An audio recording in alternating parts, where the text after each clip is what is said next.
வணக்கம் மக்களே.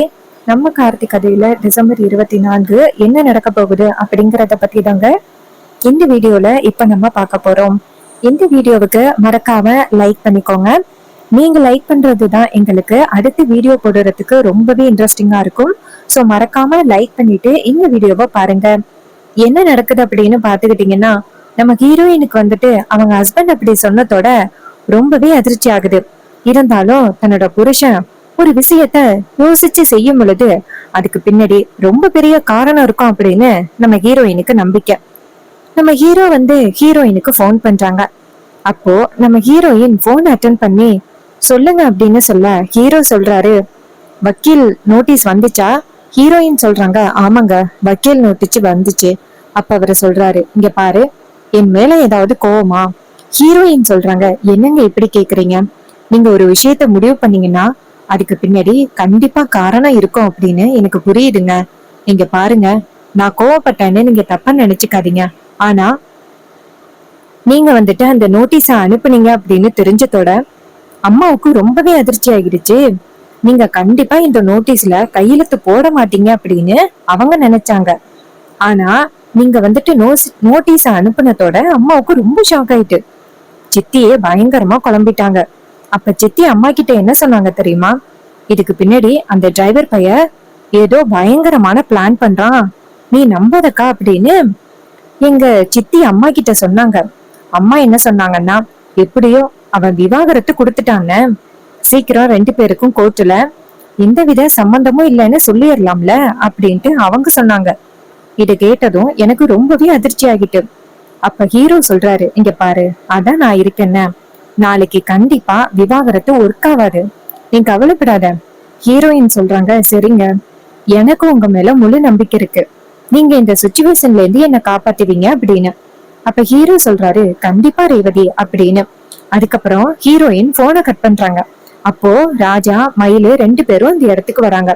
அப்ப ஹீரோயின் அவங்க அப்பாவை பார்த்து, அப்பா, அவரு இது மாதிரி விவாகரத்தை அனுப்பியிருக்காரு அப்படின்னு நீங்க வருத்தப்படாதீங்கப்பா, அவரு ஒரு முடிவு பண்ணாருன்னா அதுக்கு ஒரு ரீசன் இருக்கும்.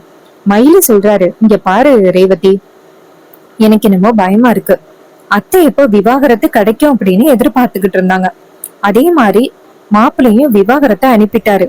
ஒருவேளை கோர்ட்டுக்கு போயிட்டு உங்க 2 பேருக்கும் எந்த சம்பந்தமும் இல்லைன்னு சொல்லிட்டா என்ன பண்றது? அதுக்கு ஹீரோயின் சொல்றாங்க, இங்க பாருங்க, உங்களுக்கு உங்க சகலைய பத்தி தெரியாதா? அவரு இவ்வளவு பெரிய முடிவெடுத்திருக்காரு அப்படின்னா இதை விட ரொம்ப பெரிய விஷயத்த பண்ண போறாரு அப்படின்னு அர்த்தம். நீங்க கவலைப்படாதீங்க அப்படின்னு சொல்ல அவரும், சரி ரேவதி, நீ ஏன் தைரியமா இருக்கும் பொழுது எங்களுக்கு என்ன? அப்ப ராஜா சொல்றாரு, அம்மாடி, என்ன ஆனாலும் பரவாயில்ல, மாப்பிள்ளைய விட்டு நீ பிரியவே கூடாது. ஹீரோயின் சொல்றாங்க, அப்பா, அவரை விட்டு நான் எப்படிப்பா பிரிவேன்? இன்னைக்கு நான் இந்த அளவுக்கு ஹாப்பியா இருக்கிறதுக்கு முக்கிய காரணமே அவர்தான். இந்த குடும்பத்துல நிறைய பிரச்சனைகள் வந்துச்சு, அது எல்லாத்தையுமே அவரு சரி பண்ணாரு. அது எல்லாத்துக்குமே அவருதான் முக்கிய காரணம். அது எல்லாத்துக்குமே நான் நன்றி கடன் பெற்றிருக்கேன். அம்மாவையும் பல முறை அவர் காப்பாத்தி இருக்காரு. அது எல்லாத்தையும் நான் மறப்பனாப்பா? நான் கண்டிப்பா மறக்க மாட்டேன். அவருக்கு எப்பவுமே நான் உறுதுணையா இருப்பேன். அவரை நான் என்னைக்கும் மறக்கவும் மாட்டேன். அப்ப அவரு சொல்றாரு, அம்மாடி, எங்க ஈஸ்வரியோட பேச்சை கேட்டுக்கிட்டு நீ அதுல கையெழுத்து போட்டுருவியோ அப்படின்னு நினைச்சு பயந்தேன். நல்ல வேளை மாப்பிள்ள சரியான முடிவு எடுத்திருக்காரு. அப்ப ஹீரோயின் சொல்றாங்க, சரிங்கப்பா, நம்ம எல்லாரும் ஒன்னா நின்னு பேசினா சித்திக்கு ஏதாவது சந்தேகம் வந்துரும். இத வச்சே சித்தி அடுத்த பிளான் பண்றதுக்கு திட்டம் போடுவாங்க. அதுக்கு அவரு சொல்றாரு, ஆமாமா, நீ சொல்றது சரிதான். அந்த சந்திரா நம்ம குடும்பத்தை காலி பண்றதுக்கே வந்திருக்கிறா. அதுக்கு ஹீரோயின் சொல்றாங்க, ஆமாப்பா, நீங்க கவலைப்படாதீங்க, அவங்களுக்கும் கூடிய சீக்கிரம் என் புருஷன் முடிவு கட்டுவாரு. ராஜா சொல்றாரு, சரிம்மா அப்படின்னு சொல்லிட்டு 2 பேரும் அந்த இடத்துல இருந்து போறாங்க. அப்ப ஹீரோயின் சோகமா உட்கார்ந்துருக்காங்க. அப்போ வில்லி அந்த இடத்துக்கு ஏய், இங்க பாருடி, உன் புருஷனும் நீயே சேர்ந்து ஏதோ பிளான் பண்றீங்க. என்ன ஆனாலும் அவன் விவாகரத்தை அனுப்புறதுக்கு வாய்ப்பே கிடையாது. நீயும் சுலபமா கையெழுத்து போட்டுட்ட. கோர்ட்டுல என்னடி பிளான் பண்ணிருக்கீங்க? அதுக்கு ஹீரோயின் சொல்றாங்க, இங்க பாருங்க சித்தி, நீங்க நினைக்கிற மாதிரி எந்த பிளானும் பண்ணல. அவரே விவாகரத்துல கையெழுத்து போட்டு கொடுத்துட்டாரு. அப்புறம் எதுக்கு நானும் கையெழுத்து போட்டு கொடுத்துட்டேன். இதுக்கப்புறம் உங்களுக்கு என்ன சித்தி வேணும்? எங்க 2 பேருக்கும் விவாகரத்து எப்ப நடக்கும் அப்படின்னு தானே நீங்க எதிர்பார்த்து காத்துக்கிட்டு இருந்தீங்க. அதே மாதிரி எங்க 2 பேருக்கும் விவாகரத்து ஏற்பாடாயிட்டு. இதுக்கப்புறம் உங்களுக்கு என்ன சித்தி வேணும்? இதை கேட்டதும் வில்லி ஷாக் ஆகுறாங்க. ஆகா, இவ என்ன இவ்வளவு தெளிவா பேசுறா? இவ இவ்வளவு தெளிவா பேசுறா அப்படின்னா இதுக்கு பின்னாடி கண்டிப்பா ஏதோ ஒரு காரணம் இருக்கு. என்னன்னு கூடிய சீக்கிரம் கண்டுபிடிப்போம் அப்படின்ட்டு வில்லி சொல்றாங்க. இங்க பாருடி, உன் புருஷனும் நீ சேர்ந்து என்ன பிளான் பண்ணாலும் சரி, கண்டிப்பா என்கிட்ட இருந்து தப்பிக்கவே முடியாது. அதுக்கு ஹீரோயின் சொல்றாங்க, சித்தி நீங்க நினைக்கிற மாதிரி நாங்க எந்த பிளானும் பண்ணல, கிளம்புங்க அப்படின்னு சொன்னதும் வில்லி இரிட்டேட் ஆகி அந்த இடத்துல இருந்து கிளம்புறாங்க. வில்லி அந்த இடத்துல இருந்து போனதும் நம்ம ஹீரோயின் யோசிக்கிறாங்க, சித்தி நம்ம கிட்ட இருந்து ஏதாவது தெரிஞ்சுக்கிட்டு இந்த விவாகரத்தை ஏதாவது குழப்பம் பண்ணலாம் அப்படின்னு நினைக்கிறாங்க.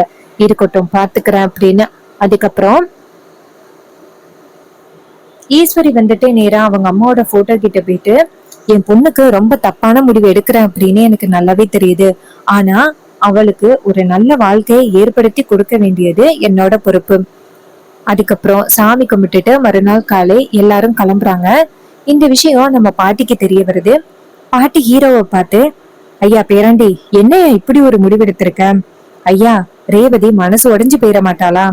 ஹீரோ சொல்றாரு, பாட்டி நான் கண்டிப்பா ரேவதியை பிரிய மாட்டேன் பாட்டி, நீங்க கவலைப்படாதீங்க. இதை கேட்டதும் பாட்டியும் சரியா அப்படின்னு சொல்றாங்க. அதுக்கப்புறம் எல்லாரும் சேர்ந்து கோர்ட்டுக்கு போறாங்க. அங்க எல்லாரும் வெளியில நிக்கிறாங்க. ஹீரோ அந்த இடத்துக்கு வராரு. அப்ப ஹீரோயின் நேரா அவங்க அம்மாவை பார்த்து, அம்மா எல்லாரும் வந்தாச்சு அப்படின்னு சொல்ல, வில்லியும் சொல்றாங்க, ஆமாக்கா எல்லாரும் வந்தாச்சு. இந்த விவாகரத்தை இனிமே நம்ம ஜட்ஜம்மா கிட்ட போயிட்டு முடிவு பண்றது மட்டும்தான் நம்மளோட வேலை. இதை கேட்டதும் ஈஸ்வரியும் சரிடி அப்படின்னு சொல்றாங்க. ஈஸ்வரி நேரா அவங்க பொண்ணை பார்த்து, இங்க பாரு, கோர்ட்டுக்குள்ள வந்த பிறகு நீ ஏதாவது பிளான் பண்ணி என்னை ஏமாத்தி அந்த டிரைவர் பைய கூட வாழணும் அப்படின்னு பிளான் பண்ணேன்னு வச்சுக்கேன், அவ்வளவுதான். ஹீரோயின் சொல்றாங்க, அம்மா அப்படியெல்லாம் நான் எந்த பிளானும் பண்ணல, நீங்க என்னைய நம்பலாம் அப்படின்னு. அதுக்கு வில்லி சொல்றாங்க, அக்கா இவ இவ்வளவு ஸ்ட்ராங்கா இருக்கா அப்படின்னா கண்டிப்பா இதுக்கு பின்னாடி ஏதோ ஒரு காரணம் இருக்குக்கா. அதுக்கு ஈஸ்வரி சொல்றாங்க, கோர்ட்டுக்குள்ள வந்து இவ என்ன பண்ண முடியும், பாத்துக்கலாம் வா அப்படின்னு சொல்லிட்டு அங்கிருந்து உள்ளார போறாங்க. அப்போ பாட்டி நேரா ஹீரோ கிட்ட, ஐயா எனக்கு இப்ப கூட புரியலையா, நீ என்ன பிளான் பண்ணிருக்க அப்படின்னு. அப்ப ஹீரோ சொல்றாரு, பாட்டி அமைதியே இருங்க பாட்டி அப்படின்னு. எல்லாரும் உள்ளார போறாங்க. அங்க போனதும் ஜட்ஜம்மா கேக்குறாங்க, என்ன இது விவாகரத்து அப்படின்னு. அப்ப அவர் சொல்றாரு, இது மாதிரி கார்த்தி ரேவதி அப்படிங்கிறவங்களுக்கான விவாகரத்து தான். இந்த கார்த்திக் என்ன பண்ணிருக்காரு தெரியுமா, இந்த ஈஸ்வரி அம்மாவோட வீட்டுக்கு போயிட்டு வேறவன் மாதிரி நடிச்சு அங்க உள்ளவங்களை ஏமாத்தி அவங்க வீட்டு பொண்ண கல்யாணம் பண்ணிருக்கான். அதோட இவனுக்கு ஏற்கனவே ஒரு கல்யாணம் ஆகிருக்கு, அத மறைச்சு இந்த பொண்ண கல்யாணம் பண்ணிருக்காங்க. அப்ப ஜட்ஜம்மா ஹீரோவை பார்த்து, இங்க பாருங்க உங்க மேல வைக்கிற குற்றச்சாட்டு உண்மையா? அப்ப ஹீரோ சொல்றாரு, இல்ல மேடம், நான் ஏற்கனவே கல்யாணம் ஆனத மேடத்துக்கிட்ட சொல்லிட்டேன். அவங்கதான் என்னை விருப்பப்பட்டு எனக்கும் ரேவதிக்கும் கல்யாணம் பண்ணி வச்சாங்க.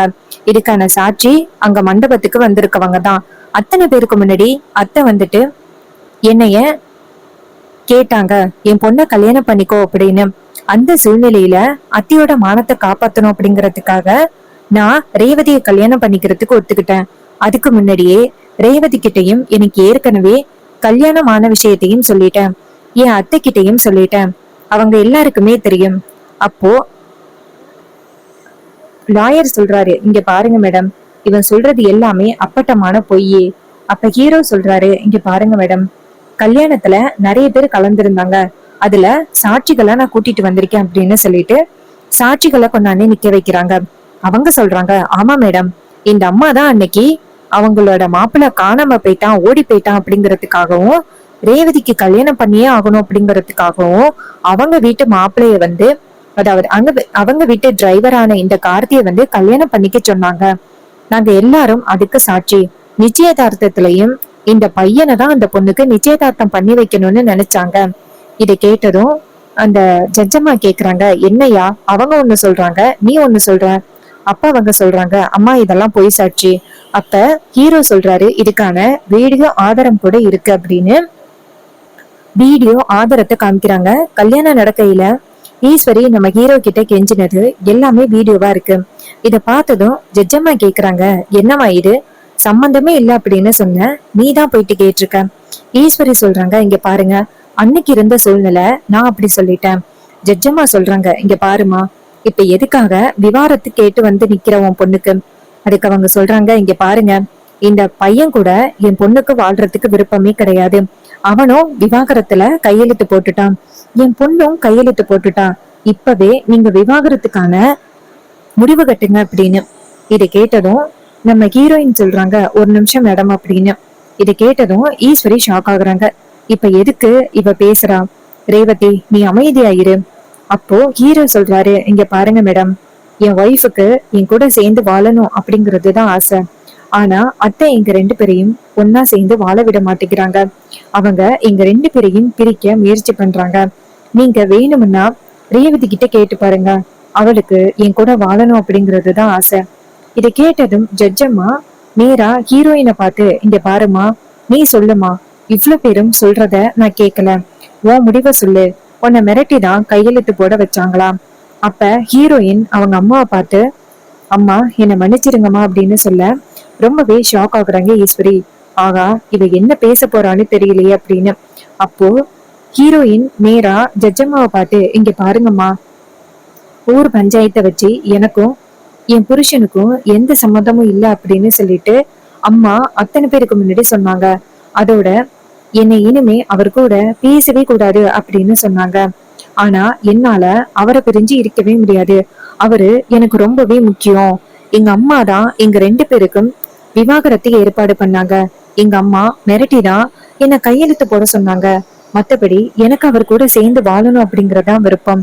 நீங்க தான் எப்படியாவது எங்க ரெண்டு பேருமே ஒண்ணு சேர்த்து வைக்கணும் அப்படின்னு ஹீரோயின் சொல்றாங்க. இதை கேட்டதும் ஈஸ்வரி ரொம்ப ஷாக் ஆகுறாங்க. ஜட்ஜம்மா கேக்குறாங்க, இங்க பாருங்க மேடம், என்ன நடக்குது இங்க? நீங்க தான் வந்துட்டு இந்த பொண்ணை மிரட்டுனீங்களா? ஈஸ்வரி சொல்றாங்க, ஐயோ அம்மா, அப்படியெல்லாம் நான் எதுவும் மிரட்டவே இல்லை. இவ ஏதோ கண்டபடி உளறிக்கிட்டு இருக்கா. அதுக்கு ராஜா அந்த இடத்துக்கு வராரு, ஈஸ்வரியோட ஹஸ்பண்ட். அந்த இடத்துக்கு வந்துட்டு, இங்க பாருங்க ஜட்ஜம்மா, என் பொண்டாட்டி தான் மிரட்டுனா, அதுக்கான ஆதாரம் நான் தான். இங்க பாருங்க, என் பொண்ணு அந்த மாப்பிள்ளை கூட சேர்ந்து வாழ்ந்தா மட்டும்தான் சந்தோஷமா இருப்பான். மத்தபடி அவளோட வாழ்க்கை நிம்மதியாவே இருக்காது. நீங்க தான் எப்படியாவது என் பொண்ணையும் மாப்பிள்ளையும் சேர்த்து வைக்கணும் அப்படின்னு சொன்னதும் அந்த ஜட்ஜம்மா நேரா ஈஸ்வரிய பார்த்து, இங்க பாருங்க, சட்டப்படி ஒருத்தவங்களை மிரட்டி கையெழுத்து போட வச்சிருக்கீங்க. இது எவ்வளவு பெரிய குற்றம் தெரியுமா? நீங்க வந்துட்டு ரெண்டு பேரையும் பிரிச்சு வச்சதுனால உங்களுக்கு தண்டனை கிடைக்கட்டும் அப்படின்னு சொல்லிட்டு ஈஸ்வரிக்கு தண்டனை கொடுக்குறாங்க. இத பார்த்ததும் நம்ம ஹீரோ ஷாக் ஆகுறாரு. இருந்தாலும் அத்தைக்கு இப்படி ஒரு முடிவு கட்டினா மட்டும்தான் சரியா இருக்கும் அப்படின்னு நினைக்கிறாங்க. வில்லி இத பார்த்துட்டு அதிர்ச்சி ஆகுறாங்க. வில்லி லாயரை பார்த்து, சார் என்ன சார் இது? அவரு சொல்றாரு, மேடம், ஈஸ்வரி மேடம் வசமா சிக்கிட்டாங்க, என்னால எதுவுமே பண்ண முடியல. அப்ப வில்லி இத பார்த்துட்டு ஒரு பக்கம் சந்தோஷப்படுறாங்க. நம்ம நினைச்சது நடந்துருச்சு. அக்கா ஜெஜம்மா கிட்ட வந்துட்டு பயங்கரமா அசிங்கப்பட்டுட்டா, இது போதும் நமக்கு அப்படின்னு சொல்லிட்டு ரொம்பவே சந்தோஷப்படுறாங்க. அப்போ நம்ம ஹீரோ என்ன பண்றாருன்னா, நேரா லாயரை பார்த்து ஜட்ஜம்மாவை பார்த்து, இங்க பாருங்க ஜட்ஜம்மா, எங்க அத்தைக்கு நீங்க வந்துட்டு ஒரு புத்திமதி சொன்னதோட விடுங்க. அப்பா அவங்க சொல்றாங்க சரி அப்படின்ட்டு நேரா ஈஸ்வரிய பார்த்து, இங்க பாருங்க, இப்ப சொல்லுங்க, உங்க பொண்ண அந்த பையன் கூட சேர்ந்து வாழ வைக்கிறீங்களா? அதுக்கு ஈஸ்வரி அமைதியா நிக்கிறாங்க. அப்ப வில்லி சொல்றாங்க, அக்கா சரின்னு சொல்லிரு, இல்லைன்னா பிரச்சனை ஆகிரும். ஈஸ்வரி சொல்றாங்க சரி அப்படின்னு சொல்லிட்டு ஜட்ஜம்மாவை பார்த்து, சரி, நான் என் பொண்ண அந்த டிரைவர் பைய கூட சேர்ந்து வாழ வைக்கிறேன் அப்படின்னு சொன்னதும் நம்ம ஹீரோவுக்கு ரொம்பவே சந்தோஷமா இருக்கு. ஹீரோயினுக்கும் ரொம்ப சந்தோஷம். இததான் அவங்க எதிர்பார்த்தாங்க, நடந்துருச்சு. கோர்ட்டுக்கு வந்து வசமா ஈஸ்வரி சிக்கிக்கிட்டாங்க. நம்ம ஹீரோ நேரா அவங்க அத்தையை பார்த்து, இங்க பாருங்க அத்தை, நீங்க என்னதான் என் ஒய்ஃப என்கிட்ட இருந்து பிரிக்கணும் அப்படின்னு நினைச்சாலும் கண்டிப்பா உங்களால என்கிட்ட இருந்து ரேவதிய பிரிக்கவே முடியாது அப்படின்னு சொல்லிட்டு ஹீரோ செம்ம மாசா பேசுறாரு.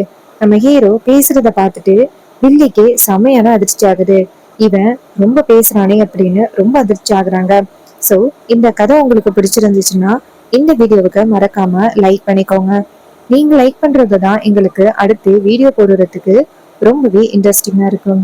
ஸோ மறக்காம லைக் பண்ணிட்டு இந்த வீடியோவை பாருங்க. தேங்க்யூ ஃபார் வாட்சிங். நெக்ஸ்ட் வீடியோல பார்ப்போம்.